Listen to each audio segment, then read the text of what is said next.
চট্টগ্রামের ভাটিয়ারস্থ BMA parade গ্রাউন্ডে অনুষ্ঠিত হয়েছে বাংলাদেশ মিলিটারি একাডেমির ৯০তম দীর্ঘমেয়াদী কোর্সের অফিসার ক্যাডেটদের কমিশন প্রাপ্তি উপলক্ষে রাষ্ট্রপতি কুচকাওয়াজ। সকালে সেনাবাহিনী প্রধান জেনারেল ওয়াকারুজ্জামান অনুষ্ঠানে প্রধান অতিথি হিসেবে উপস্থিত থেকে কুচকাওয়াজ পরিদর্শন ও প্যারেডের অভিবাদন গ্রহণ করেন। পরে তিনি কীর্তি ক্যাডেটদের মাঝে পুরস্কার বিতরণ করেন।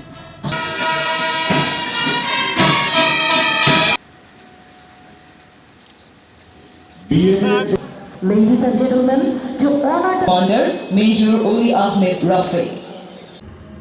তোমাদেরকে সাহসিকতার সাথে সকল পরিস্থিতি মোকাবেলা করতে হবে।